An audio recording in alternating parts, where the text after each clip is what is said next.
here? Donza Imperio.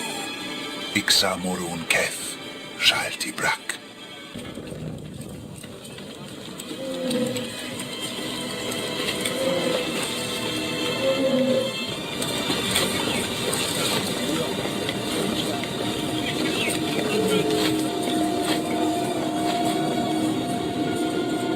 The R2 unit.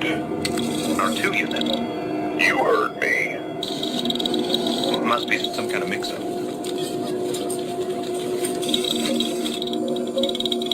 What use would we have for one of those out here? Stand down. Why would the Jawa lie? To throw you off the scent of where those droids really went.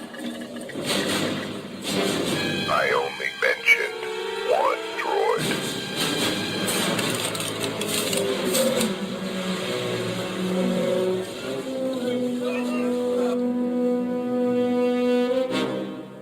Krathun Velixara. You kept your promise. We kept it.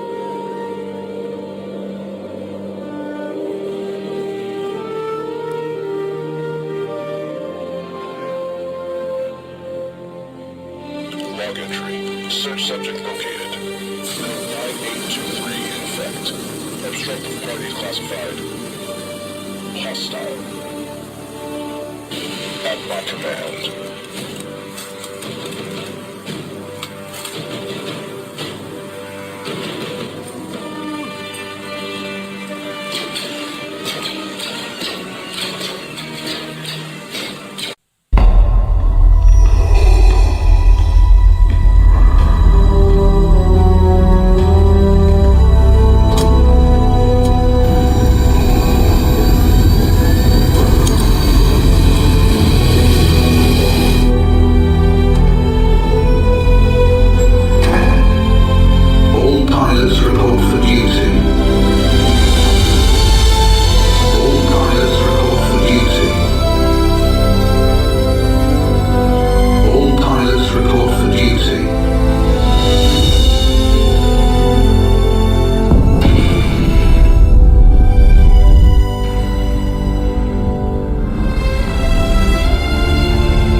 slaps everything he sees. What's next? Slap.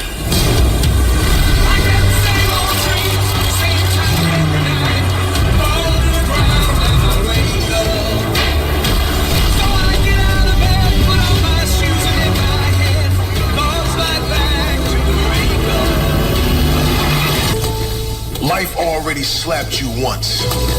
So stop living like a scared little bitch, nigga.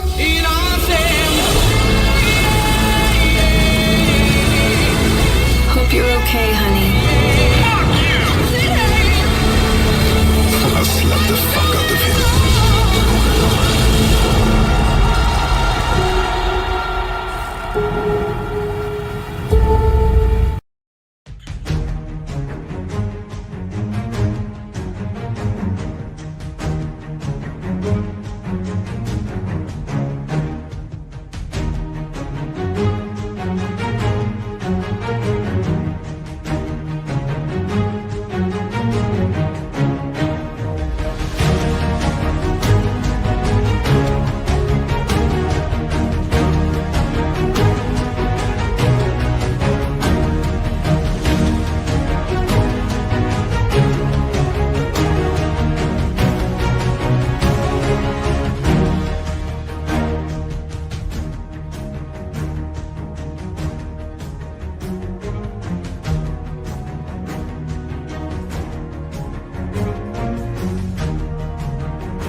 Welcome to the Friday Nights. I'm Jason Sandberg. Before we begin, Craig, this show needs a Surgeon General warning. Yes, I know. because I'm dying. I'm dying, man. I'm It's dying. crazy how the AI has advanced. Like we were saying, we've been doing this show for 3 years. When we started, it couldn't It's all figure out 6 hands. fingers and yeah. Look where it's at now. It's insane. I got to hand it to you, buddy. I am so busy. I count on you to scour the internet for the best in AI shit posting. Yes. And the thing is, that's funnier than anything I've seen on Saturday Night Live in the years that I have been watching Saturday Night Live. True. Indy's where it's at for sure. Absolutely. So, so there wasn't much at my LCS this week, but I got this in the mail. This is Rhymes with Comics. It is a graphic novel put out at the end of 2025 by this rapper named Word Burglar. Okay. So what he did is he's got like 7 or 8 albums. I've got them all. He's great, right? He raps about Spawn, raps about yeah. Anyways, he was a big fan of Jupiter back in the day. So he reached out to me. He said, "Hey Sandberg, I'm doing this posse book. Do you want to do a cut on it?" I said, "Yeah, man, absolutely." So in addition to getting this beauty here, this thing right here, I have the honor of I had the privilege of illustrating his signature song "Living Between Wednesdays" right here. Oh wow. And so this is a 2-page strip I did based upon the lyrics of his rap song "Living Between Wednesdays." This will also be in Jupiter issue 2. So if you get your hands on this, you'll get a little bit of advanced Jupiter. And what he did was he reached out to different artists he likes. He said, "Hey, I'm going to give you a song. I want you to illustrate it, do a short comic based upon it." This is just a load of fun, just an absolute load of fun. So go hunt this down. Look for the Word Burglar. I'm sure it's on his store, on his website, all that kind of stuff. And right there, my name. I'm famous now. Right there. Very cool. That's awesome. Obviously hard at work on Jupiter issue 2. Craig, would you bring the sign up on the screen? Yep. So again, if this was the Legion of Superheroes, my name would be Grateful Lad, because we're almost to 120 signups on the pre-launch. So we're just kicking butt. So it's amazing to watch that happen. Oh, wait a minute. It says 117 and other people. That means I'm at 118. That means I'm two signups away from cracking that magical 120. So thank you to everybody that's followed the campaign. Thank you to everybody that sees my posts and signal boosts. It is huge for us indie creators to get people signed up ahead of time for 2 reasons. One is that way you're notified when the campaign launches. The other reason it's important is that because we don't have big corporate money behind us, we're doing our own marketing. And when somebody who's not familiar with us, they see the campaign, they see the crowd proof, the number of people that have signed up. That's kind of if they're on the fence, that's going to tip them into signing up themselves, because they're like, hey, other people are smart. If they like this comic book, I'm going to sign up. I was trying to move us around. Yeah, I can tell. Hi. Don't let me play with the buttons. Oh man, I really screwed that up. Did you, dude? What is this? What is a Zoom call? Yeah. It's all good. It's all good. So what happens at taking over your functions, Jason? Remember how you used to move us around? Yeah. So Mark, the story is I refuse to pay $40 a month for StreamYards. Yeah. So Craig's doing all the buttons now, but we're gonna eventually move the show to Rumble. But anyway, thank you everybody. I greatly appreciate this. We're 2 away from 120. Yeah. Then it's onward to 130. We're going to keep going until the book launches. Again, I'm extremely grateful. Thank you to everybody that watches this show and helps me get spread the word. Yeah. Craig, aside from finding the choicest cuts on the internet in AI entertainment, what's up with you this week? Things are good. Ran into an old friend of mine going back to my early days in the Army, 30 years back. So he's been living like really close to me for 10 years. You know just how the world is. You never interact. So yeah. So he's been right near me for 10 years. But finally, he's celebrating a birthday. So I'm looking forward to hanging out again this weekend to someone 30 years ago. I can't believe I joined the military 30 years ago, Jason. That's insane. It was a different world. Yeah. But so first and foremost, hold on. I've been waiting. Hold on. Okay, so I wanted to get that out of the way. This came in the mail. What is that? Oh yeah. By Rod Looper. Did you read these? Yeah, Joshua Plug. I have a 1-page story in issue 3. Oh no! What? So when you get around to issue 3, so I did his pre-press for issue 3, and then I did 1-page story in issue 3. He wrote for me. But this is the only one he's got numbered, so I don't even know if I've got 3 books in my hand, so I'm going to assume I have the one with the lady floating with the orange text on the cover. Okay. So yeah. Joshua Plack's the writer of this, and he works with different artists to illustrate them. Yeah. And it's kind of like a one-man anthology. That's great. Yeah, I love this style of writing. You do it as well, right? A bunch of small stories, a bunch of mini stories in there, right? Sometimes there's no exact page count. Some of them can be 2-3 pages, right? It's whatever it takes to accomplish the story. And then you can hire different artists to tell different stories and different styles. It's brilliant. Absolutely. And the other thing I like about what he does is we live in this era of decompressed storytelling. We're cursed by Brian Michael Bendis. This decompressed storytelling where you buy 6 issues of a comic book and it's half a story or it's barely a story. And by the time you get to the last issue, it's been like half a year. You can't remember how the thing started. Anyways, I yearn for the Bronze Age where there was 1 and 2 issue story arcs, maybe 3 issue story arcs. Anyway, point is, it is a treat to get a story that you can read at one sitting. Short stories. It's a wonderful thing. I definitely like Soul Tack is my 9-issue big, it's the one story that was churning in my brain for 14, 16 years. I don't have any other stories like that. If I get through Soul Tack, I'm definitely going to switch over to one-shots or something similar to what you're doing or what Eric's doing. Cause it's brilliant. I got an idea. Call it Mad Ruth's Masterpiece Theater. And we'll draw you like the crypt, not like the Crypt Keeper, but you'll be like introducing the story. You'll be introducing the stories. We'll kind of cartoon you up a little bit. You were sitting there and like for Army Story, we'll put like a little helmet on you. Scary Story, we'll put a haunted mansion behind you. Right. I I can be like the Crypt Keeper. Yeah. Crypt Keeper. Yeah. I didn't want to say that, but yeah. No. Well, Or I like, was going to say, or like the Watcher.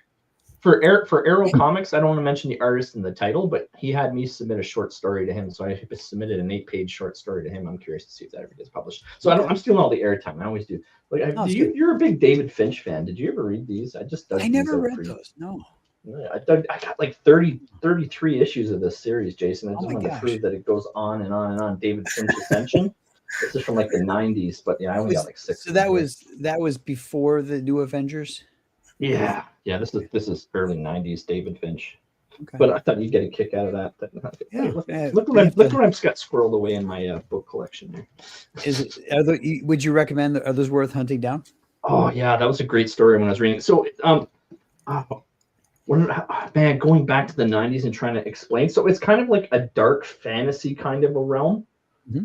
But I mean, you remember what the 90s was all about, right? So it had like a Matrix feel, alternate dark fantasy world type feel. And I mean, yeah, it's David Finch's early pencils. So yeah, it was very cool series. I read 33 issues of it before I stopped. So nice.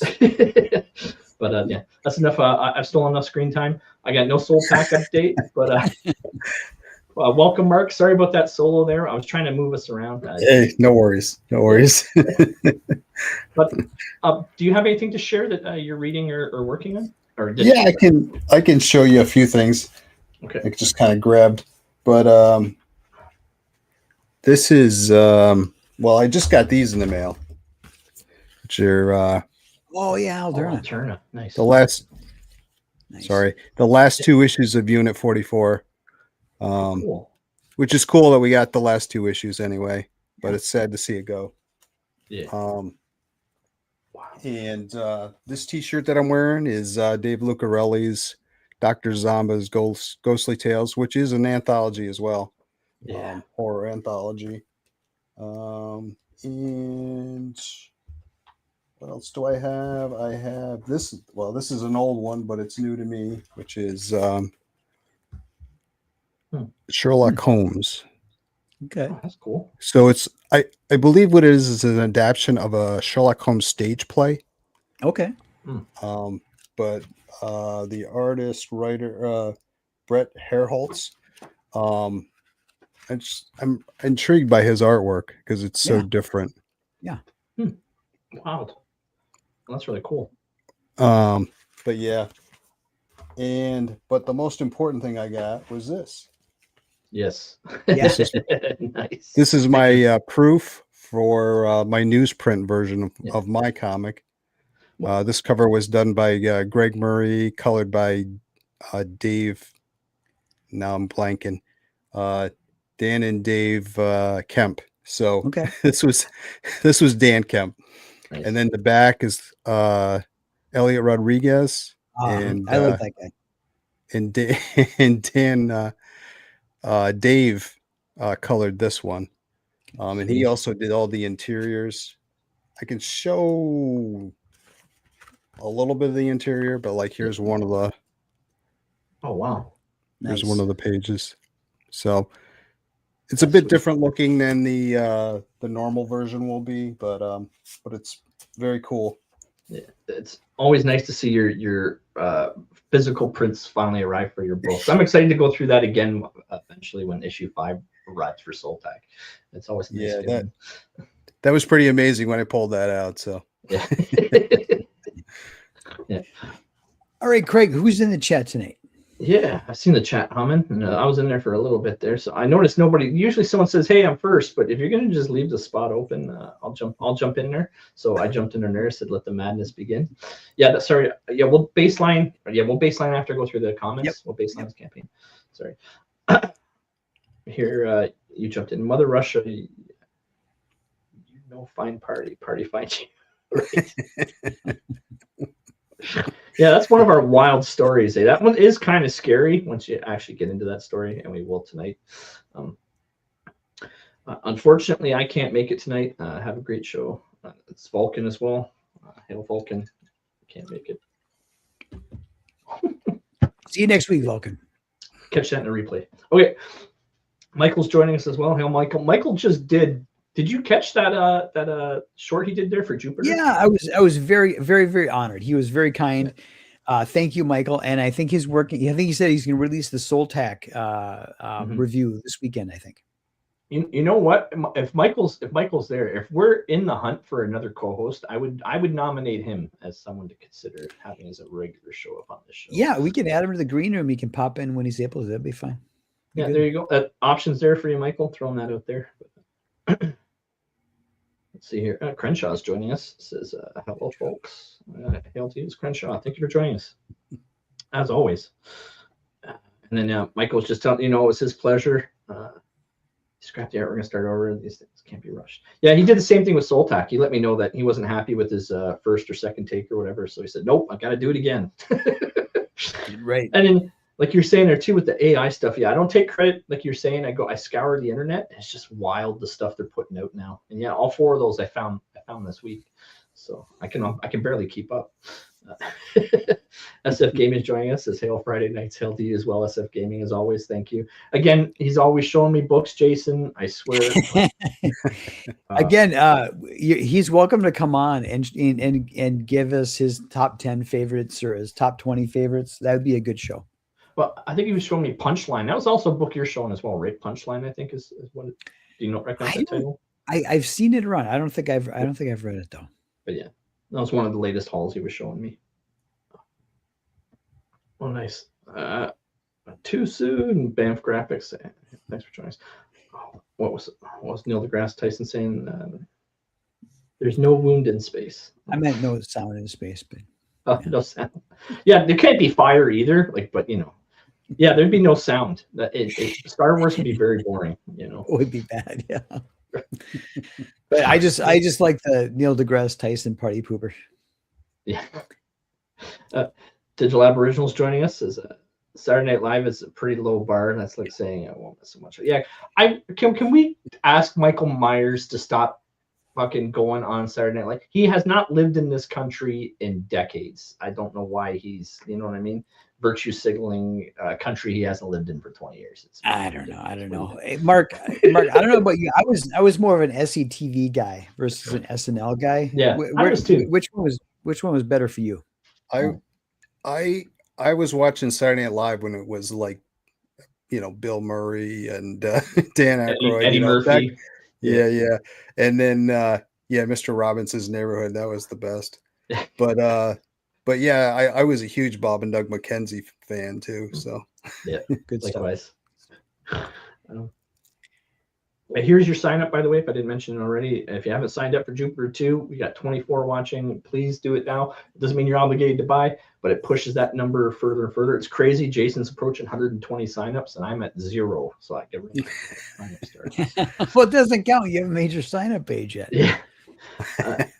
Tank Ferret's joining us. Good afternoon to all you magnificent bastards and bastards. Yeah, hail to you as well, Tank Ferret. It's great to see you. It's great to see you back around again. He did an awesome piece of Dr. Mass that I had to buy off of him because it was so good. Yeah, I saw that on Twitter. Yeah, that was awesome. And then Crenshaw's asking the question: does the word burglar have a catchphrase like the Hamburglar, perhaps? Raffle, raffle. He doesn't necessarily, but Crenshaw, I recommend you dip your toe into the word burglars catalog. And Tank Ferret's mentioned it was crazy. He joined the army 26 years ago. Yeah, I know we're old now. Hey, there ain't no running 13 kilometers with 80 pounds strapped to you. I ain't doing that anymore. Oh, the old days. Let's see. Michael's saying absolutely. Elliot Rodriguez artwork slays. Yeah, can't be beaten. Fantastic. Yeah. I was lucky enough to get him before he dived into his own project because he's like, hey, I'm not doing anything else. I'm just going to do my project now. And I was just looking for like a promo piece, and I'm like, I got to do something else with it. So I made it the back cover too. So nice. Yeah. All right. Yeah, Michael's waiting. He said, yeah, sure. He'd be honored to be a third. All right, I'll throw him in the green room. Just add him in the green room. Yeah. All right. So should we baseline the campaign? Ben Shaw was saying he was the Kids in the Hall guy. Yeah, Kids in the Hall. Can't go wrong. Crushing your head, right? Okay, sorry. Yeah, campaign. Okay. So, Mark, we believe here in the show, we believe in stolen valor. And what I mean by that is during the contiguous airing of this show, if anybody backs, we're going to take credit for it. So in order to gauge that impact, we're going to do a baseline. So we got 32 backers. So I'm going to say baseline is 32 backers. And then obviously we check it at the end and we take credit for anybody that happens to back before the credits roll. Yeah. So he's at 132. I'd love to see that hit 35 and have us nonstop with our, so what we call it the Friday nights bump, basically, right? Yeah, hat trick. That's right. It's usually a hat trick, and sometimes it's a bump, meaning like 7 or 8. But no promises, no promises. But 35 would be fantastic. You're what, like 150 away from your funding goal, 153, right? And then you get funded on FundMyComic. Yeah, I ended up changing it over to storefront mode after the campaign ended, and so currently on that campaign, it's comic books and a T-shirt. So yeah. But long story short, on this campaign, it's going to fund regardless. So if anyone's worried about if they drop money, they're not going to do it. He's going to print it regardless. That goal, I mean, obviously it's a goal to achieve, but it's not a make it or break it. If it doesn't hit the goal, it's not happening. It's not one of those. So, okay, cool. So there's our baseline. Yeah, I'd love to see that hit funded though. Just be nice to see. Okay.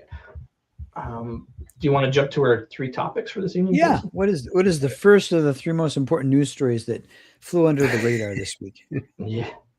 So if anyone's joining us for the first time, if you don't know, Friday nights come to you every single Friday at 10 p.m. Eastern, 90 minutes, 3 topics with 1 guest creator. We bring you the best of the news. I bring you whatever made me laugh on the internet. I'll stitch it together into crazy intros and outros, and I try to make them new for every single week.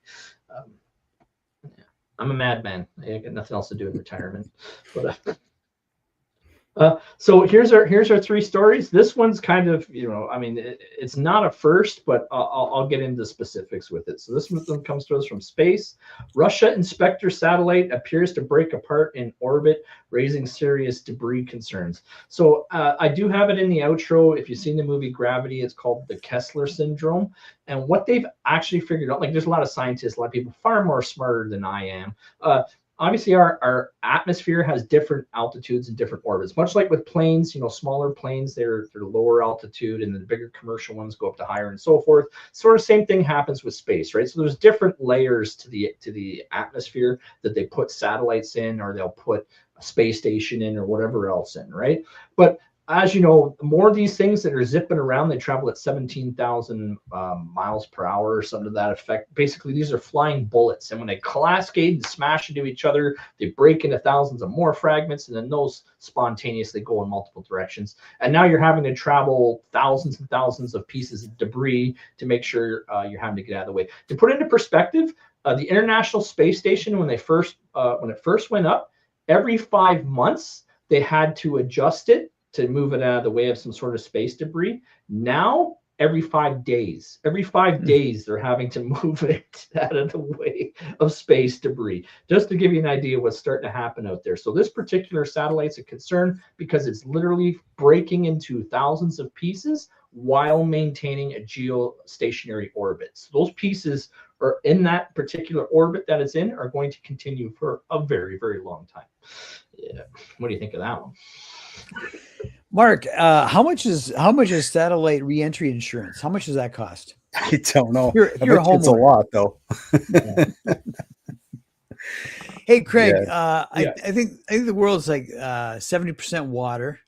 Mm-hmm. So it's like a 3 in 10 chance it'll hit land. And then when you look at land, eventually. And then when you look at land, maybe like 1/10 of the land has like a building or a person like on it. So really, is this really not anything we should be concerned about?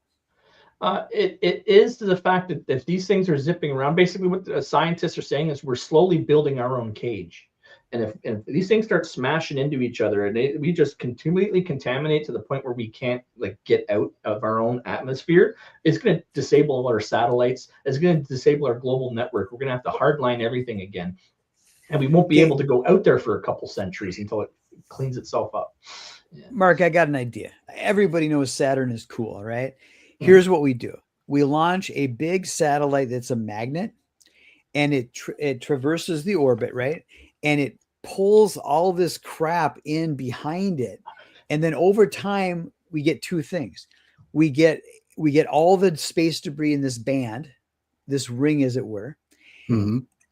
Makes the rest of the meridians and the parallels and all that safe, clear for traffic.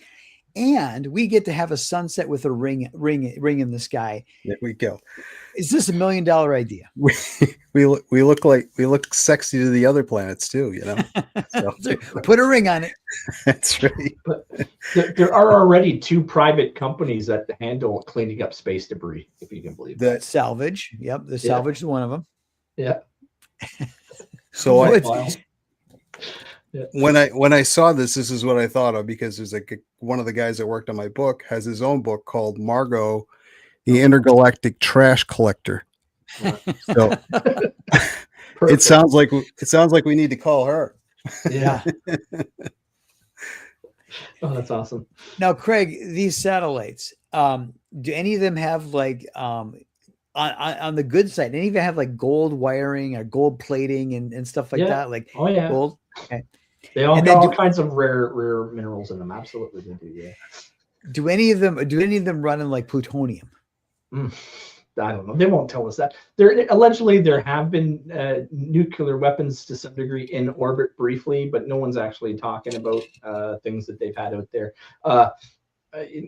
China recently blew up one of their own satellites just to watch what it would do in space, and everyone said, "Please don't do that again." You know?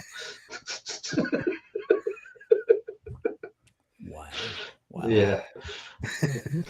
Well, hold on, Crenshaw's waited. Says maybe instead of blocking the sun, Bill Gates can work on this. Yeah. Bill Gates, that guy did not have a good week. No. Yeah. Did you see this? Hold on, look at the Kickstarter's got to get stuff together. I put that up. The slideshow disappears now. Did you see that? Look at that. Fix your stuff, StreamYard. Yeah. Anyway, wait, you put up Crench's comment, and what happened? Did the news story disappear on your screen? No, it's still there. No, it's still there. Weird. No, we're good. Yeah. Weird. Oh, No, that's your gummy kicking in. Yeah, it is. It's wild. I'm maybe too much. I'll dial it back to the next episode. Jeez. Okay. So Mark, do you think in our lifetime, this is a 2-part question. First part question is, in our lifetime, do you think we're going to see the People's Republic of China go after Taiwan? And if they do, will there be a space-based war in terms of the Chinese and the Americans trying to knock out each other's satellites? What do you foresee? Interesting. I don't know if I've given this a lot of thought, but I don't. Maybe in our lifetime, I don't think we'll see it in the near future. But and then I guess that would be a logical thing to do. I mean, I don't know. I keep hearing that there's a lot of weapons that we know nothing about. So I don't know. We'll see. Well, we do have treaties to like not put nukes in space and not like have a Star Wars and start blasting stuff, because it's just all it does is makes it worse for all of us in the end. Yeah, right? treaties are made to be broken, though. Yeah. All you need is one whack job. Yeah. Well, China, like case in point, they blew up one of their own satellites just to see what would happen. Like, what do you do? It's like that Johnny Cash song. Yeah, just to see okay. So I think this is pretty good for this topic. Should we move on to topic number 2? Yeah. Okay, so our second topic comes to us from Associated Press. This is an interesting one. Scientists recover the oldest wooden tools ever recorded from a site in Greece, and now they're dating these primitive wooden tools at 4,500 years old. If you can believe that. Like, wait, say that again. 400,000 years old. 450,000. Yes. Half Half a million almost. Oh my gosh.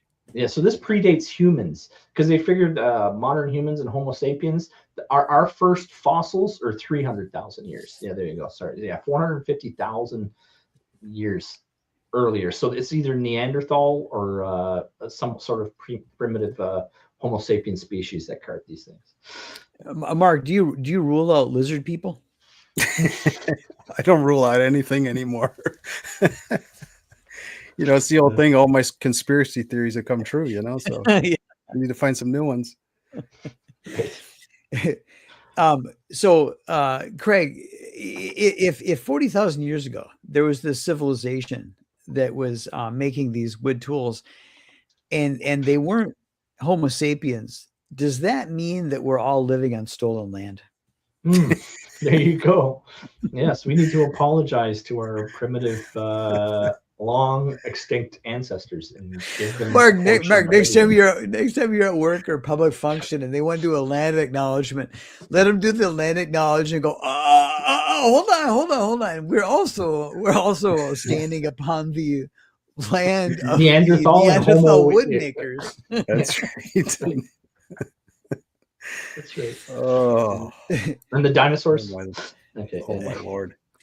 So Craig, this particular, you know, to me, here's the thing. Mm-hmm. I'm looking at this, and we did do a deep dive on this topic, but at first glance, I'm looking at it and I'm like, okay, so it's a piece of wood that they strip the bark off of. Right. How does it earn the moniker tool, and what kind of tool was it? Okay, so the one they think was a digging instrument, just based on the wear and tear on the one end of it. So again, scientists, people much smarter than me.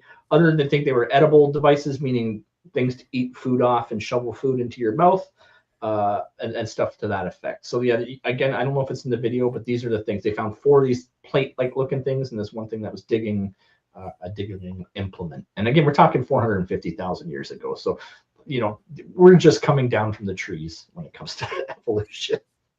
Mark, if you were a 450,000-year-old tool made from a tree, what kind of 400,000-year-old tool from a tree would you be? I don't know, but I saw this and I'm like, it's a stick. You know, hey, and dudes like walking sticks. Come on. It's Yoda's cane. Yeah.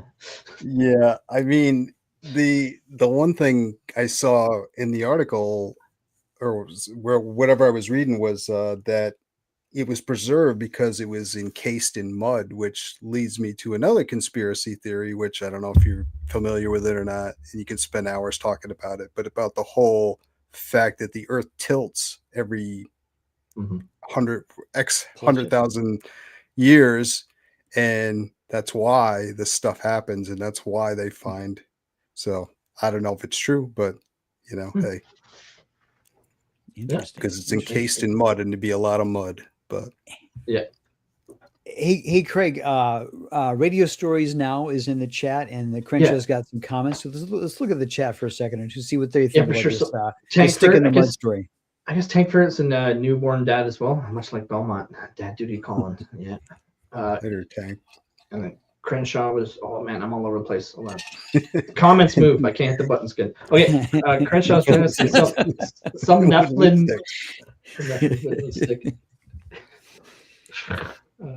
And a good old crack scratch it. Yeah, there you go.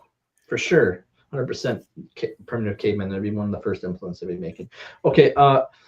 Radio Stories Now mentioned, let's see, where was it? Here we go. Was mentioning Michael would make a great knight, and yeah, I agree. Sure. And, you know, he's added to the room tonight, so it'll be interesting. Yeah. Okay. Now, when they considered what these tools were for, did they consider that the people using them might be giants? Yeah. Yeah. It might. Yeah. Dude, what if this was the toothpick? Well, what's interesting is we got the Denesians, and they're finding they may or may not be in Australia, and they're now starting to explore the interior of Australia, and they're starting to find a lot of prehistorical stuff in there as well. Cool. Very cool. Very cool. Okay. Yeah, my stream is so messed up. I can't even see the news topics anymore in my stream. You can't. This is crazy. You need a second. You need a second monitor, is what you need. Yeah, for sure. All right, always so handy. I'm going to switch to what I think is the. Oh no, wait! You said we've got a slideshow. Yep. So yeah, we did. So Mark, we took a closer look at this news story. And we realized they kind of buried the lead here. I think there's some suppression going on because this stick is not by any means the most interesting thing found at this this excavation site. So we did a Friday night's investigative report, and this is the first of many, I hope, called "It Belongs in a Museum." All right, let's take a look. So, Mark, this is another wood artifact found at that dig, half a million years old. What do you think that is? Picture how this may have been used. What do you surmise? It looks like something you put your fishing pole on, you know? Yes, exactly. Craig, what do you think? I think that's exact. Maybe that other stick was the fishing pole, and this is the rester for the. What do you think, Craig? Well, I've been watching how primates interact with each other, and it's funny how, like in the pecking order, if like an orangutan like hurls a like garbage can down the hill, they can somehow end up like the great chief just because it causes such a startlation. They're in charge temporarily until another one comes on and beats them. So if I had to harbor a guess, I would say it's a beating stick more than anything. A beating stick.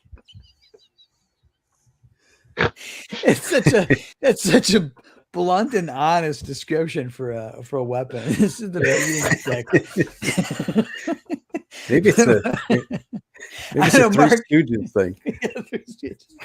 Mark, I always heard like stories about like some guys like, yeah, my dad said if I didn't clean up my act, he was going to get the belt. Yep. Rule of thumb, right? I guess that's not quite as bad as the beating stick.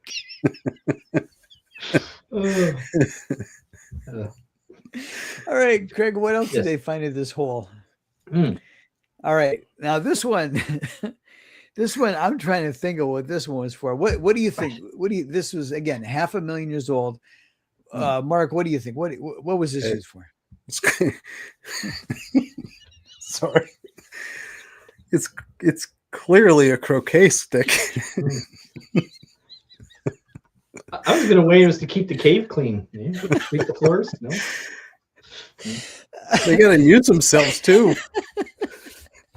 Craig, do you think they did like croquet with like Neanderthal skulls? What would they use for the croquet ball? Oh, like could you imagine? Like a coconut? Bowling with bones? Yeah, that'd be wild. I mean, we have found board games from the Viking era, so I mean, who knows? This is true. Greg, would they pull this out? Would they pull this out when the beating stick didn't work? That's right. Well, whoever was trying to play croquet, the guy with the beating stick came around. You guys are stupid. Started. What are you doing? You should be out hunting. What are you doing wasting time? Anyway. Or that's what Dad would be. The kid get in trouble and Dad be like, go get me the croquet stick. All right, Craig, what else did you find in this dig? Okay. All right. Oh, wow. So Mark, everybody's familiar with fertility goddesses and things like that, but women trying to be more appealing with makeup and so forth. This might be the earliest example of lip filler. Mm-hmm. Hold on. I gotta let the dog go. Hold on. I wish we had some scale to these. Right, or some nouveau art furniture for the cave, right? That's what I was thinking as well. The irony is these are Jason's slides, by the way, so of course Jason would do some slides in this. All right, I'm back. I said that if this looked like nouveau art furniture for the cave. Oh yeah. Yeah, like a Salvador Dali couch. Yeah, exactly. I can see that. Okay. Well, I mean, dating is not easy, whether it's in today's crazy world with all these social media apps and Tinder and Grindr, or 500,000 years ago. It's right. Not easy. You gotta do whatever you can do to attract the attention of potential mates. Mm-hmm. All right, this one. Not a Mark, clue. Mark, what do you make of this one? It's very odd. Well, what's the hole up in the neck for? That's got to serve some sort of a purpose. Got to have a place to put the rope. Yeah. I think that's when the battering. I think that hole makes the battering whistle when it's thrown at a saber-tooth tiger or whatever. If in 4 months they put out prehistoric Batman, you're gonna know where the idea came from first, Jason. Well, Mark, I think at the end of Final Crisis, Darkseid sent Batman back in time to caveman days. Maybe this was time dislocated Batman. Yeah. There you go. 500,000 years ago. Oh, yeah. Teaching him how to do stuff with sticks. Yeah. Yeah. Yep. Okay. Next one. All right. Now this one, Mark, what do you make of this? It's a basic calculator, you know. Like this is the prototype to the abacus? Yeah, kind of like that. Yeah. That reminds me of someone just took all the stickers off. Solve it again. Here's my take on the Rubik's Cube. I've got enough problems to solve already. I don't need to carry around one to speed up. That's right. Right here. Okay, is that's all of them? I think that's it. Yeah. All right. So we will, because Mark, on this show, we always keep an eye out for stories about Atlantis, stories about past human civilizations, all that stuff. So I expect we'll be seeing more of that news segment. It belongs in a museum. Mm-hmm. Yeah, it's wild. Like I said, I always find the news fascinating. Actual news, not propaganda news, right? There's a difference. There's a difference. It must be tough to find. Right. Well, that's why we kind of just have our own news show to get away from that nonsense. Yeah. And speaking of great news stories, it also comes to us from Associated Press. Oscar Mayer's Wienermobile race is coming back to the Indy 500, and it's also in the outro. The outro was really easy. I just clipped all three of our topics mostly for filler. But needless to say, these wonderful Wiener machines, they grabbed 4 of these machines to the Indy 500. They did their own race at 60 miles per hour. Top speed is 60 miles per hour. It's an incredible race to behold. That's wild. Mark, have you ever seen the Oscar Mayer Wienermobile in the wild? No. That would be cool though. I would definitely be down with that. And I thought about it. I was going to change that bottom one to "Have you seen my winner?" instead of that. I've gone too far.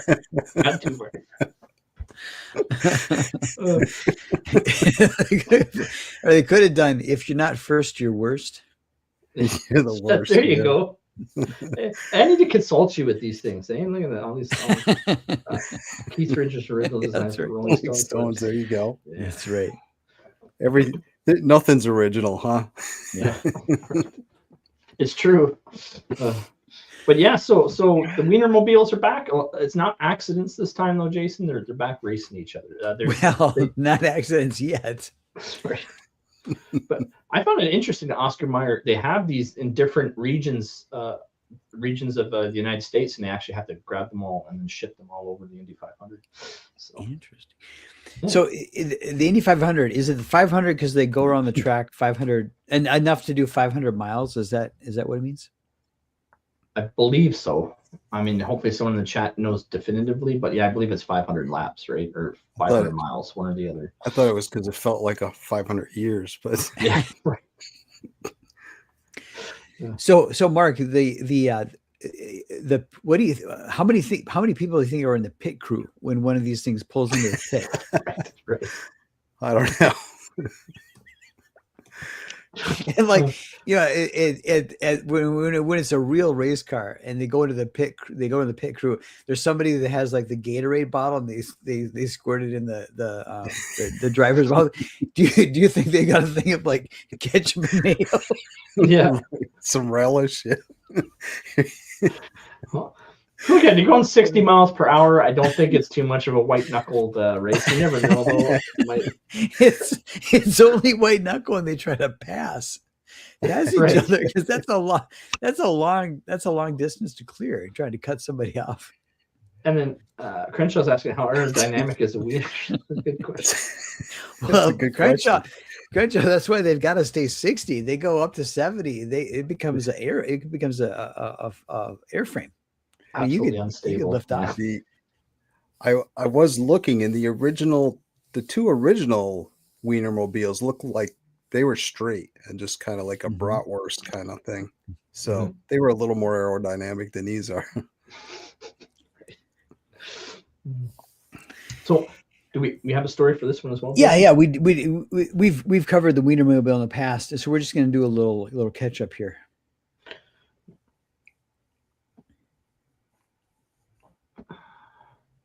There we go. All right, Wienermobile update, and that is former Friday Night Chris Co-host. Faction. Yes. I haven't seen him pop around in a while. It's been a while. He's been busy. Yeah. All right, so Mark, what is your favorite era for the Wienermobile? You know, the 58 one's silver, isn't it? I mean, I kind of like that. Yeah. Yeah, it looks like a bomber's turret or something like that. Yeah. Like the air, what are those campers there? The air something or others. Airstream. Yeah, there you go. That's what it looks like. The 90s were my favorite time, so it don't even matter what they look like. I'm just gonna pick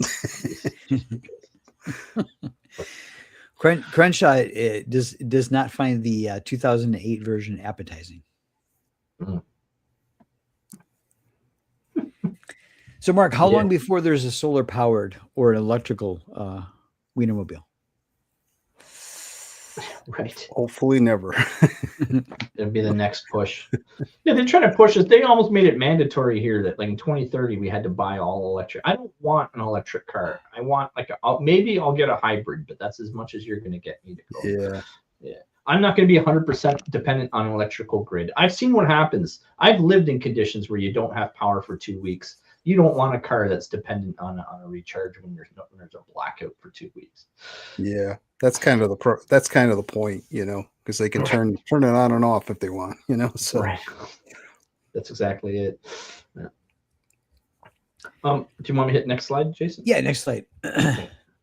So Mark, how romantic is it to propose to your wife in front of the Wienermobile? I would say it's only romantic if she is like a huge fan of Oscar Mayer wieners, you know. Other than that,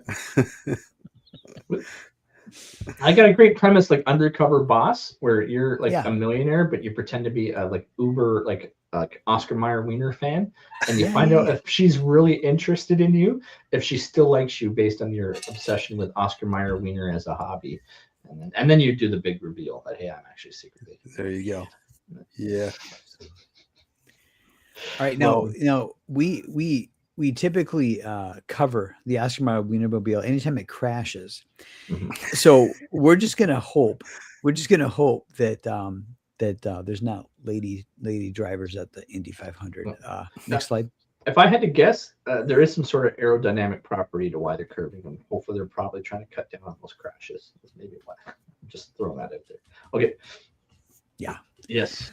So, Mark, this is why the Oscar Mayer Wienermobile crashes. We track this very carefully on the show, and every time I tell you, every time. You think it'd be smart to wear your mask while driving, especially by yourself? I was going to say they're probably dizzy and they couldn't see straight, you know, so that's why.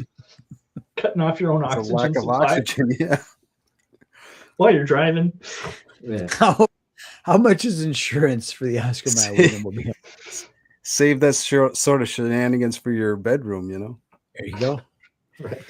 Craig, what class driver's license do you need to get behind the wheel of the Oscar? Based on the size of it, normal driver's license is fine because it's all static. Like it's all the wheels are tandem. It's not an extra trailer. Okay. And if it doesn't have an air brakes property to it, there should be a standard license. Oh yeah, I'm actually pretty smart. I used to teach driving in the military back in the day. Yeah. Okay, next one. I think it was a short one this time. Okay. All right. So now, we will continue to watch this story as it develops. Yeah. And see, I've already got. Hey, Michael agrees with me. Yeah, I'm with you. 90s Gen X is the last cool generation.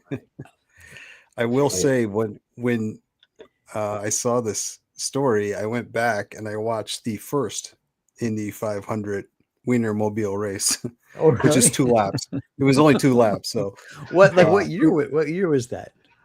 I don't remember, Okay, but all right.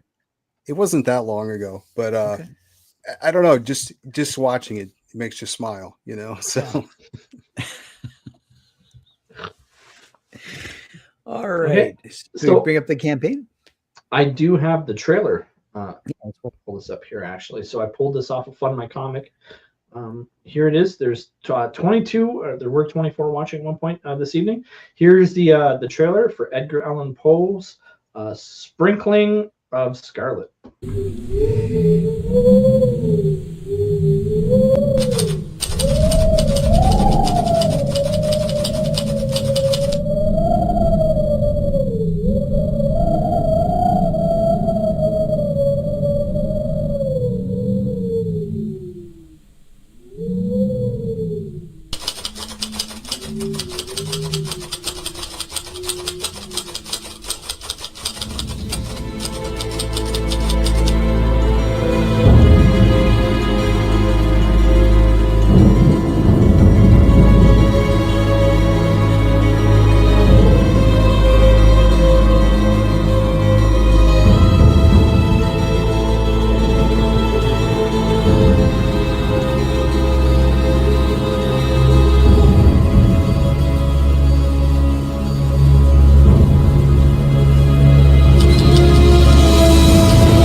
There you go. Very How cool.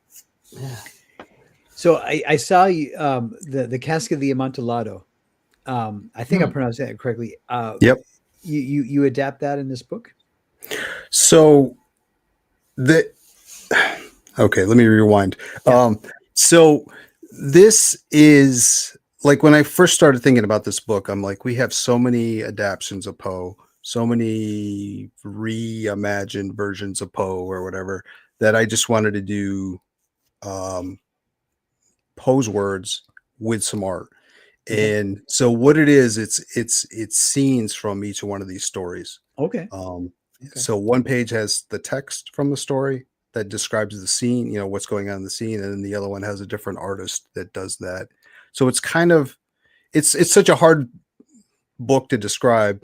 It's Sure. you know, the best I could come up with was illustrative narrative Okay. because it has sequential pages, but it has text and it has art, you know. So Cool approach. Yeah, that's a creepy story. I mean, it's a very well done story. Very creepy. Very creepy. yeah, that's one of my out of all the stuff that's in the book, Cask of Amontillado and Masque of the Red Death, I'm like, those two are definitely in it because those are two of my favorites. So Good stuff. Good stuff.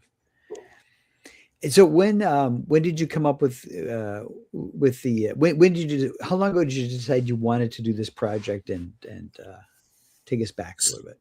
yeah, so I'm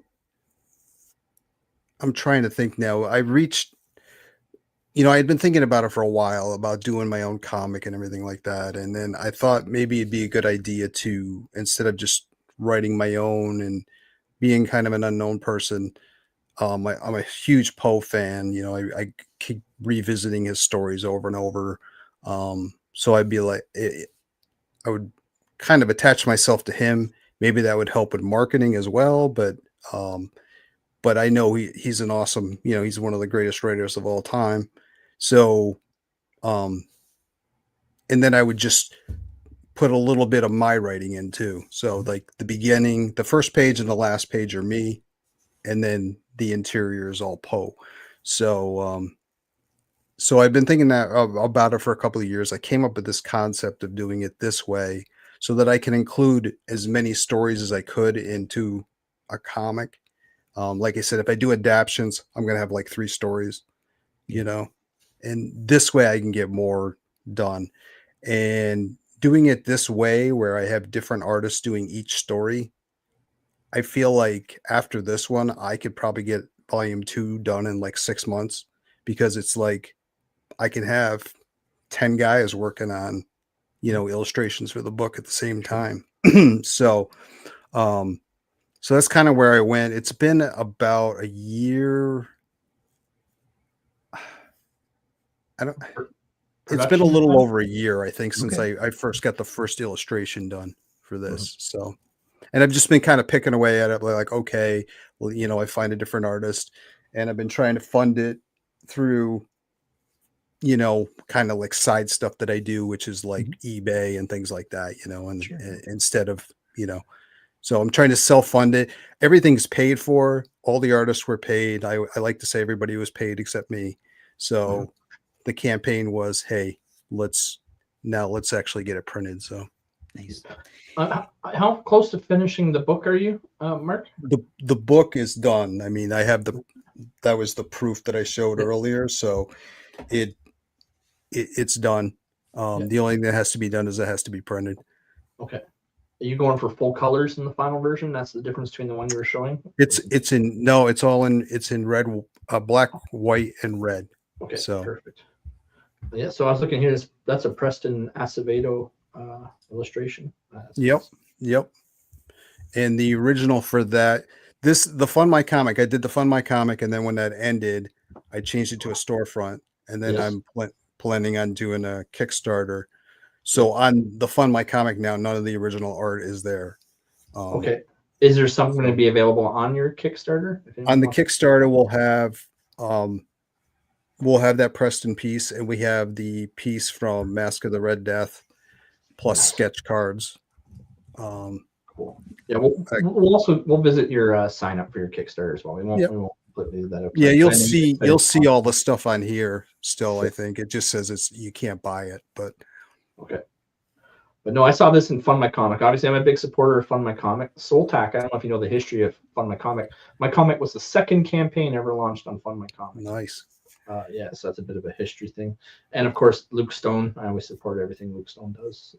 Wow, that's when I started this, and I'm like, well, what am I going to, if I'm going to do Poe, what am I, you know, how am I going to do it or whatever? And then I had this character, Dr. Masque, who I created the persona for the internet, because I wanted something that was inspired by Edgar Allan Poe. So, you know, Dr. Masque ended up coming from Masque of the Red Death. And so I reached out to because I was watching this Nerd Bacon show every week. And so I reached out to him. I'm like, hey, you know, this is what I want to do. Can you help me? And he helped me design the character, do the logos and stuff like that. So that was huge. Cool. Yeah. I miss Luke being active in his community, but he's back to his music, and I think he's back to his ministry as well. So we got to respect that. Yep, for sure. Interior page. This one illustrated by Jim Whitting. As well, right. Jim has been a huge help for me on this book. He's I hired him because I didn't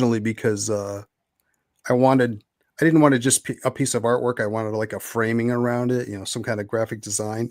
And a lot of artists I would go to, they'd look at me like I was from outer space or something, you know. I'm like, they didn't quite understand what I was trying to do.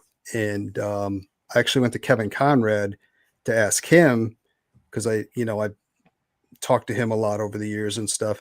And he's like, why don't you just talk to Jim Whitting? He'll have it done in 5 minutes. He goes, I can do it. It'll take me all day and I'll have to charge you that. so Jim's been a huge help. He, nice. You know, doing the files and the graphic design, things like that. And there's the, I'm going to screw up that name, the Athenaeum. Athenaeum, yeah. Yeah. Yeah, I figured Besprinkled with Scarlett wasn't hard enough title, so I'd put something else in it too. But Nice. I think this book is going to turn out to be a good idea because Edgar Allan Poe, it's evergreen, right? I mean, and I'm sure that there's Poe completists, just like there's Hemingway and Sherlock Holmes completists. So I think this is a good vehicle to have something that's going to be evergreen and it's going to open doors for you. And plus, he's an legit American genius. So, interesting project. The other thing that inspired me to do this too was, like, obviously I'm a huge Poe fan, but my son, who's in high school, he's a senior now, but has not read any Edgar Allan Poe in high school. And it needs to be mandatory reading. Yeah. And so, like, I feel like younger people aren't getting exposed to it. Yeah. And even like I've done a lot of different YouTube shows, and there's people that like Poe and know some of his stories and stuff, but there's so many people that are just like, oh yeah, I know that guy, or I know a couple of his stories, and that's it, So I didn't realize when I started this that everybody didn't love Poe as much as me, So, but to me, it's like, hey, now I can take that and bring it to other people and hopefully get them interested. How many different stories are in this particular book, if anyone chooses to back it? I believe it's 10. Now, the other thing is like I said, it's not the complete stories. It's not an adaptation of each story. So when I was thinking about it, I'm like, well, that I don't like that. I feel like maybe I'm shortchanging people. So I'm like, so everybody that backs it, whether you back a physical or a digital book, you're going to get a digital paperback that includes all the stories, and it'll include some of the artwork as well in a black and white, in just black and white. So, that's cool. And then I had a question. Sorry to interrupt you, Jason. So it says sequential pages by Christian Rossi. How many sequentials are there in this book? The first page and the last page. Okay, so perfect. It's like an intro. He's kind of in this. He's kind of like the Crypt Keeper. It's an introduction to the character. And I like to say the mysterious traveler, but most people don't know who he is. So, but he starts off, the book, and then he ends the book.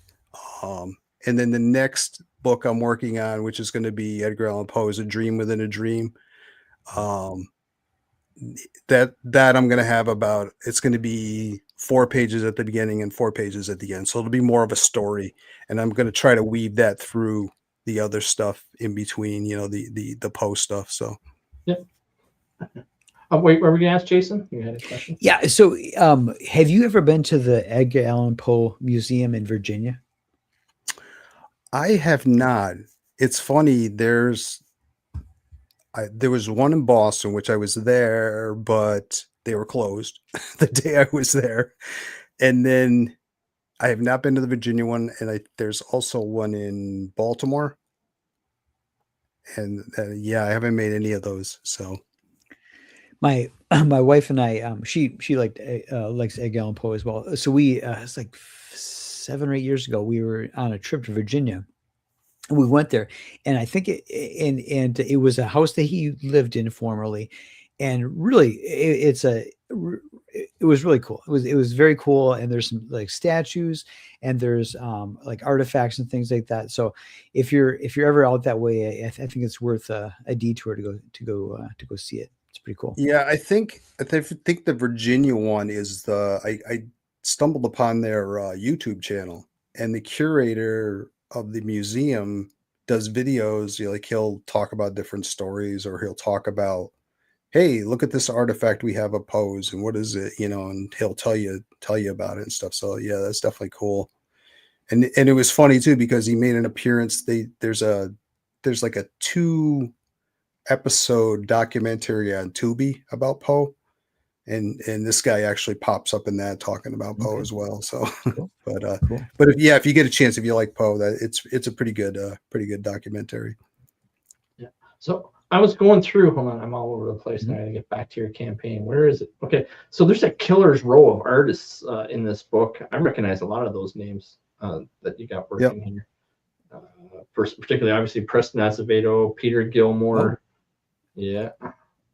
You recognize him? Like Kevin Conrad, Brian Bow. Yeah. Nice. Fabrizio, who was also on our nice. show. Good guy. Yeah, it's great. Elliot Rodriguez. Like, holy smokes. Nice. That's really cool. Yeah, I'm digging that. And I saw in the chat as well. I don't know if you were watching the comments, Jason. There's a couple people who I got to back up. Thanks, guys. I appreciate it. So that's awesome. So again, Michael, if I forget, I'm adding you to the green room tonight. And then Michael was saying that trailer speaks to the goth in him. He thought that trailer was very cool that you put together. SF Gaming says he backed. Jason said he backed. So we're gonna have our hat trick tonight. Okay, look at that. There we go. I appreciate it. Yes. You'll also get and the other thing is too, once the Kickstarter starts, any money made from both of them will go towards stretch goals. So if we make a stretch goal, and everybody that backs on FundMyComic will get a free trading card with it as well. So, and then if you sign up for the Kickstarter, you will get a free trading card. So, yeah. So we still got 20 minutes left, Jason. He's got a bunch of links to go through, so I'm going to go through these really quickly. Yeah. Here's his rewards. So you can get this cover by Richie Ricardo Jaime. Yeah. So you got that. That's available for $9.99. What's your domestic shipping? I know you're international. $10. Okay, so $20 you get. And what's the page count? Total page count? 28. Okay, so $20, 28 pages. That's pretty good. This cover I like. I'm totally digging that cover. I think that's the cover I want to get. Yeah, it's Greg Murray. Homage cover to Midnight #1, which I don't know if I haven't met a whole lot of people that even know what that book is, but I just think it's really cool. And they all have the same back cover, right? For all of them? They'll all have Elliot's art on the back. Okay, perfect. And then so this is the newsprint. Yep. And that's limited to 100. You only had 100 copy print run of that. Oh, wow.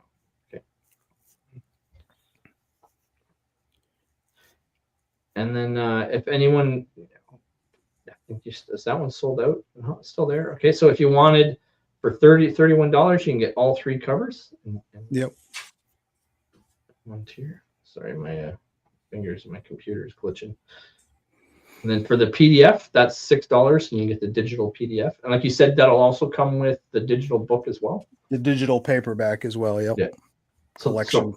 So for just $60, you get this collected book, which is 28 pages, and how many? That'll be a nice thick book, right? Like how many stories you're gonna have in that? That'll be huge.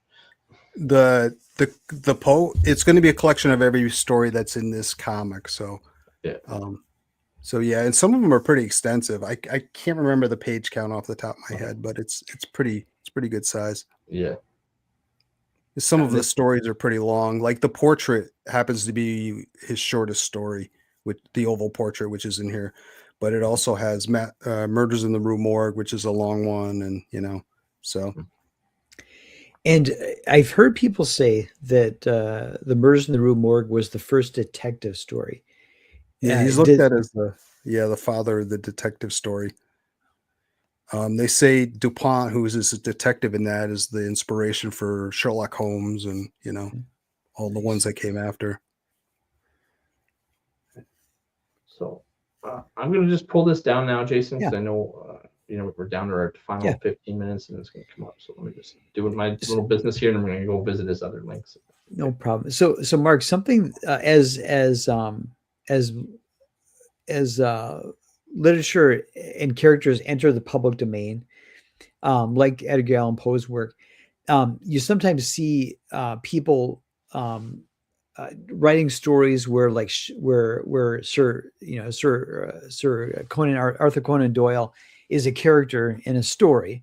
Mm-hmm. I don't think I've seen anybody take Edgar Allan Poe and make him a character in a story, or like a mashup with Edgar Allan Poe and Sherlock Holmes. I haven't seen anything like that. Have you come across anything like that? Yeah, I've seen it quite a bit. It seems like people when they read they read one of his stories, it's a lot of it's first person. Oh, he's the narrator, so they want to make the narrator him, which he never says that, he never says this is me, so so there has actually been some books where he was like an adventurer too, like running around different things, but I purposely stayed away from that. Maybe that was a mistake on my part, but there's like nothing with Poe's face on it on the campaign or anything like that. I do have one piece that I'm debating on whether to use or not, that has Poe on it, but that was kind of my thing, is like I'm trying to stay true to what he wanted, Yeah. And I just don't think, he didn't write those stories as himself, so Right. Yeah. Michael backed as well. Thank you. Thank you, Michael. Yeah. So can I pull up your FundMyComic quickly? Sorry to interrupt you guys. Yeah. I know I've got a whole bunch of other links. No, you're good. Go ahead. Done 14. So the drum roll, we're always wondering, can we do the Friday nights hat trick? We still got it in us. It's awesome. He's got 36 backers. Awesome. Thank you. That's awesome. Yeah. I would recommend pushing. I know when does your Kickstarter launch? It's still a couple. So it's going to be February 16th, which is President's Day. Okay. I would recommend, just as a suggestion, take it or leave it, pushing this FundMyComic as much as you can on your social media and how close you are to the goal. Like, I'm only this far from the goal, everyone. Yeah. I know it's kind of deceptive marketing because and anyone watching the show knows it's going to fund, but you never know. There's some people out there that they want to be the hero and they want to be the one to move you over that goal post. I used to always be that guy, and maybe you'll get one or two of those. Yep. Yeah. Yeah, I've still been advertising it, but not really pushing it like you're saying. Yeah. Yeah, I pushed that. I'm this close to my goal, guys. I'm this close to my goal. Yeah. I'm gonna jump over to your Kickstarter now.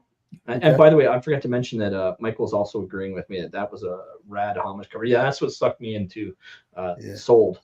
That's so funny too, because I'm not really a homage cover guy.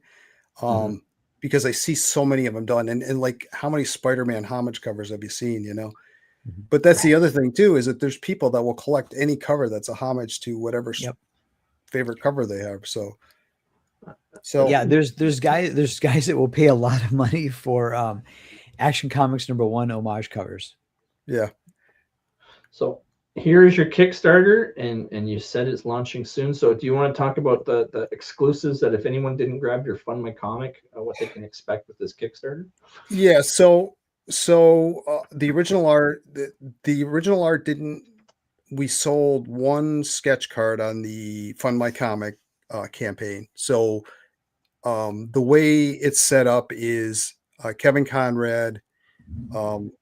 On here right now, he has 5 sketch cards. So you tell Kevin what you want, he will sketch it for you.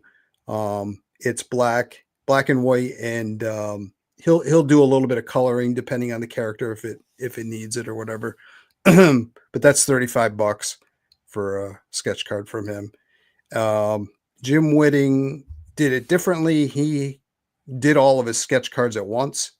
So there's once the campaign launched, you'll be able to go to the add-ons, and he has all of his. You'll be able to see it before you go to the add-ons, but that's where you would pick up those as well. And then Preston's piece is available. The last one in the book, which is Masque of the Red Death, which is Richie Acosta, who he doesn't do his own inks. He has it. He pencils, and he has somebody digitally ink it for him. So it's the original pencils from that piece as well. Nice. So that's all the art. There's also Omer Garcia III, or Omer Glitch, if you know him from YouTube. He did. He was the runner-up for the fan art contest I had, and I liked his piece, so I ended up making a trading card with his artwork on it. I had Jim Whitting color it, and so if you sign up, you'll get that card for free. FundMyComic people are already getting that for free. And the FundMyComic people, if you signed up, there was another one with Elliot's artwork on another trading card. So, Oh wow, very cool. Okay, so I'm gonna pull down. So that was your Kickstarter. We already went through the FundMyComic. Oh, sorry, what's Michael Bain in here? and there will be an exclusive cover as well, which I haven't revealed. Michael's giving a shout out to Omer. Says Omer rules. Omer's a good dude. Yeah. Okay. Sorry. What was that you said you mentioned? There's a sketch cover. There's gonna be an exclusive Kickstarter cover too, but I haven't revealed it yet. Okay. Yeah. Actually, yeah, I was looking at that piece of art. I was like, "Is that a new cover?" I was like, "No, I'm not gonna ask." Let's see. What am I going to share next here? Okay. Got to stop screen everything. Okay. I'll pull up your Instagram quickly. Just to browse through that for anyone who's interested. Oh, no, look at that. No, I'm just kidding. Yeah. Here's your and I'll share that link. Do you post a lot of stuff in there? Or? Every day on Instagram, I post I just call it a comic of the day, but it's a adult. I say adult, but it's like, PG-13 at best.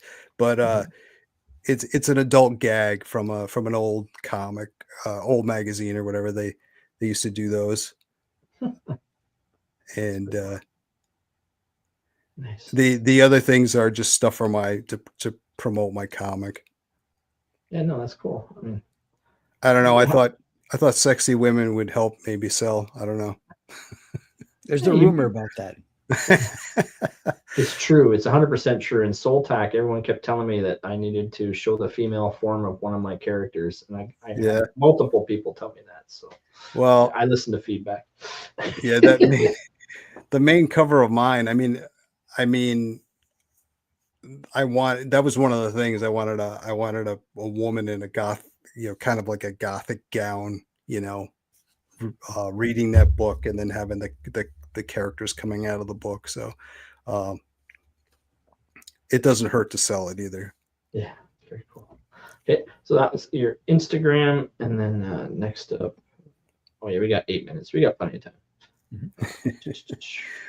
I'll pull up your X just if anyone else is watching as well, because again, a lot of people in this chat. So if you haven't, followed Dr. Masque on Twitter. Here's his handle on Twitter, and then I'll share that as well. A lot of people who watch are also on Twitter, so I guarantee just by sharing this, a couple follows too. So every day on there, I share a comic book cover of the day. It's usually some golden age comic, and then it's a cover. It's a page from inside, and sometimes if I find an ad I think is cool, I'll throw that out there too.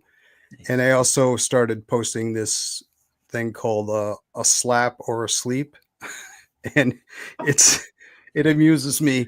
But I was reading through romance comics, and it seemed like that was a common theme throughout the romance comics was people getting slapped or women sleeping, right, laying in their bed at night thinking about their love. So, right.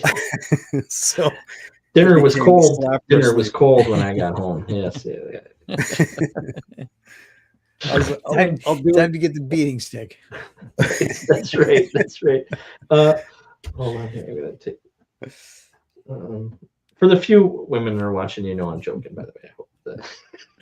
Radio stories now. She's got a good sense of humor. Me and Marcus Kellergruen are doing our best to bring back romance comics. So. Yeah. And then the last one I was going to share here is your YouTube. So YouTube, yes. Yes. There's not a ton on there, but I started doing a weekly. Every week I drop at 9:00 on Sunday. I drop a reading of one of Poe's poems. And then I started doing a thing. I've only gotten 2 episodes done, but it's called A Few Minutes for Comics. And I just talk about, I did a 2-part on that issue of Crime Machine. Mm-hmm. Oh, wow. And then I'm going to try to I got to get everything lined up, but I think every Thursday at 7:30, I'm going to do like a kind of an interview show. Mm-hmm. Yeah, we need more of that. Yeah. creators supporting creators and getting on each other's channels. Yeah, and just trying to- to give each other just as to- much. like an hour or whatever, and just chat about them and what they're doing and their origin and that kind of stuff. So Awesome. Very good. Very cool. Oh, it was great. Thanks for reaching out, Mark. Because this is cool having you on, and Grant, I'm looking forward to receiving them. It's really cool. I appreciate it. Is there anything else? We got about 5 minutes left, so we're wrapping down. No, I will say that once the Kickstarter's done, which will be 30 days or less, I haven't actually decided yet, but it's got a very low goal. So once that's done, files go to print, and I'm hoping, because it's February, I'm hoping fulfillment will be the end of March, the beginning of April. So it's a pretty quick turnaround to getting your book. No waiting a year to get your book or more. That was one of the things too, but with this, I was able to do that, so. Cool. Any final parting words? So we picked up 4 backers. Is that what was that? What was the nice? Very good. Four backers. It was great. I appreciate it. And then Radio Story Show said, she knew we were just kidding. Great deal. Mark, thank you for coming on. It was nice to meet you. We've been following each other for a while on Twitter, so it was nice to finally get to talk to you and see your project. So thank you for coming on. Yeah, thanks for having me. I appreciate it. Craig, great show. Yes. Can't wait to see the outros that you've cobbled together, and I hope you have a fantastic weekend. Yeah, likewise. Hold on, I was trying to find our guest list to let you know who's our next guest, and I can't find it. Just give me 1 sec. Okay. It'd be funny if he slips and falls. Yeah, I didn't want to get this wrong. I threw my back out. I can't. Yeah, totally. No. I will say I haven't laughed this hard in a while too. So good. I appreciate that. Good. Next week's actually a really important one. Oh. So I've been backing Mary Boys. I don't know if you're familiar with Mary Boys and Carl Stefan. I've been asking him, when is Mary Boys 3 coming out? When is Mary Boys 3 coming out? Long story short, he was supposed to launch it. IGG gave him some runaround. He's launching it next Friday, the same day he's coming on our show. All right. So launch stream. Close to it. I think he's launching with someone before us, but like a matter of hours. He's a matter of hours, and then bam, we're like next in line. So the launch stream for launch day for Mary Boys 3, that's our guest for next Friday, and that's why I wanted to make sure. That's awesome. So we'll have to get the lowdown on what the hiccup was with Indiegogo, so we can warn other creators. Stuff. Yeah, There's been a few hiccups I have heard with Indiegogo.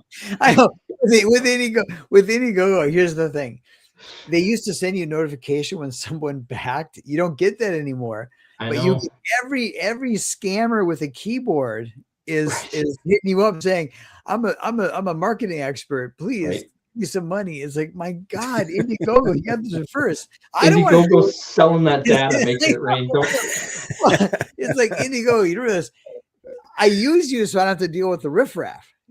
Come on. Right. Tell me when it made money. Keep the riffraff out of here. They don't tell me when it made money, and then the riffraff is into my Gmail. It's crazy. Crazy. Yeah, it's ridiculous. First world problems. All right. On that note, 25 again watching us. Thank you so much for joining us, Michael. I'm definitely gonna hit you up after this. Thanks again, Jason. Thanks again, Mark. And I hope you have a fantastic weekend, everyone. Thank you. Thank you.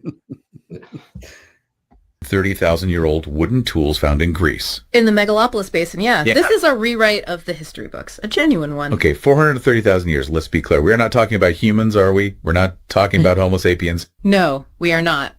Homo sapiens. That's us. We only show up in the fossil record maybe 300,000 years ago. These tools were made by our ancient ancestors, likely Neanderthals, or maybe even Homo heidelbergensis. The significance isn't just the incredible age, it's the material, right? Wood rots. Wood rots. Finding stone tools is easy. Stone survives for millions of years. Finding a piece of worked wood from almost 500,000 years ago is a miracle of preservation. And these weren't just, broken sticks they were using as clubs, right? Well, that's the key. These were engineered. The archaeologists found tools clearly used for digging, likely for edible tubers. They had selected specific types of wood like boxwood and juniper, which are hard and durable. They had stripped the bark, and most impressively, they had fire hardened the tips. Yeah.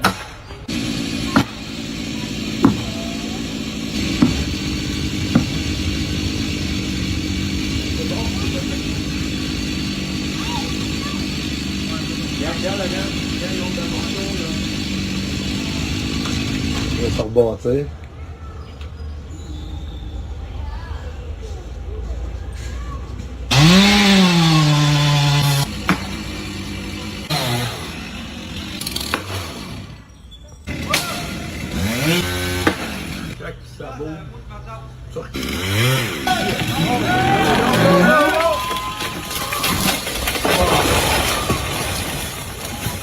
Oh shit. Le pire qui arrivait.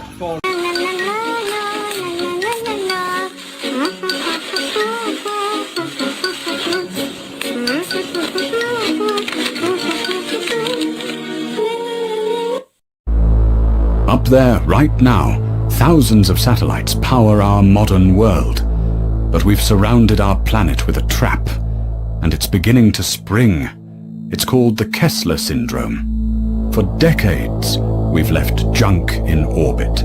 Dead satellites, old rocket stages. And up there, junk travels at over 17,000 miles per hour.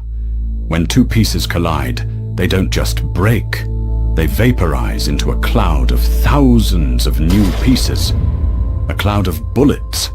Each one of those bullets can then hit another satellite, creating another cloud, and another, in a cascading chain reaction. The frightening thing is, if it gets bad enough, it could create an impassable shield of shrapnel around the Earth for centuries. It would mean the end of space travel, the end of our global network.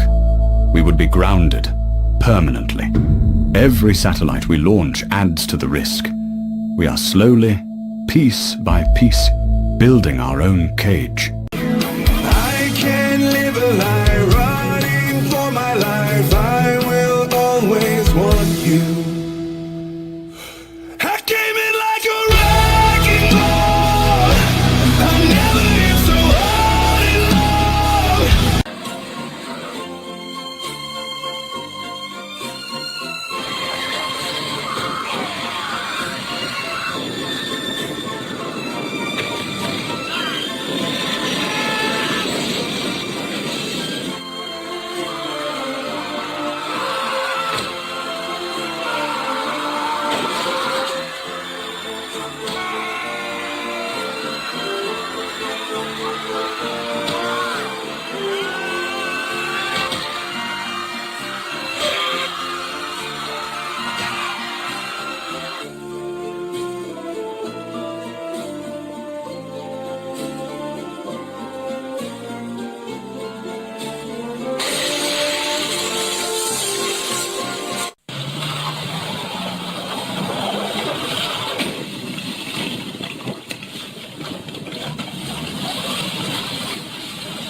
Mustard Maddie closing with the Slaw Dog. Can she top off the Wienie 500 with a late pass on the Chai Dog?